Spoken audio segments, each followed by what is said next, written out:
c'est agréable de voir du gazon et des espaces végétalisés quand on roule dans sa voiture. D'en voir lors de balades à pied, autour de bâtiments ou dans certaines parties de parcs et de jardins. Tous travaillés dans l'idée d'offrir un aspect plus sauvage à la flore.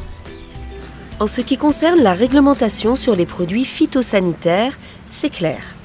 Si vous installez une pelouse dans un espace public, comme un parc ou une bordure de voirie, interdiction d'utiliser des produits phytosanitaires de synthèse. Aujourd'hui, ils ne peuvent être utilisés que dans un espace privé. Allez au-delà du respect de ces obligations légales.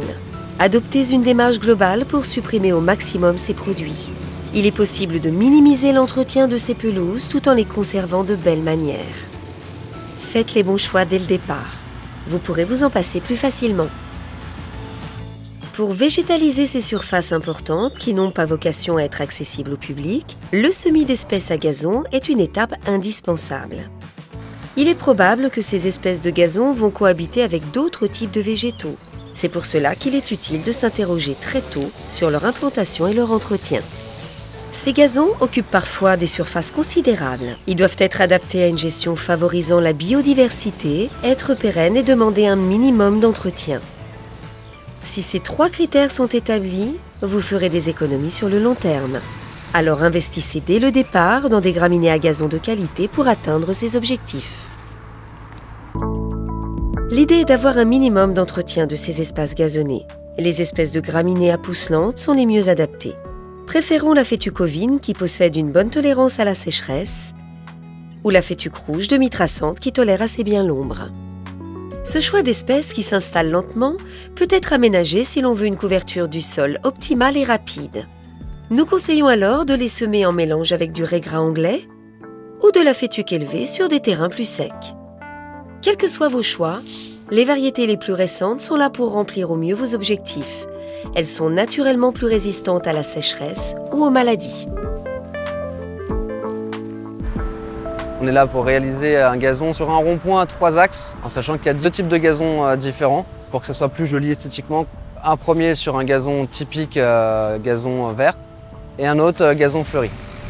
Vu qu'on est sur 2 types de gazon, on a dû placer un cordeau afin de pouvoir faire la délimitation entre le gazon fleuri et le gazon classique. Forcément, il y a toujours des finitions à la main qui sont nécessaires, donc là on utilise une griffe qui permet de pouvoir travailler le terrain et pouvoir le remettre de niveau. On va commencer à passer un premier coup de rouleau afin de pouvoir tasser le terrain pour voir les différents niveaux qu'il peut y avoir ou les défauts. On peut remettre un petit coup de griffe afin de pouvoir mettre la graine qui puisse s'enfouir. On a dû prendre le manche du râteau pour pouvoir faire la saignée tout du long du cordeau. Venir semer la graine plus fort et ensuite ressemer en classique une plus petite densité.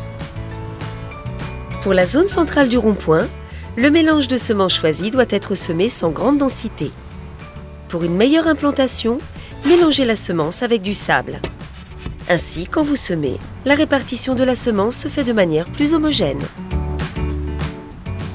Remettre un coup de griffe encore une fois pour pouvoir enfouir la graine et passer un coup de rouleau définitif. C'est très important pour que la graine soit bien plaquée au sol en fait. Il y a 2 périodes pour faire les gazons, l'automne et le printemps. Alors après, les meilleures périodes restent l'automne, dans le principe où si vous voulez la graine va pouvoir s'implanter plus au système racinaire que aérien. Ce qui va faire qu'il y aura moins d'entretien, ça sera beaucoup moins gourmand en eau.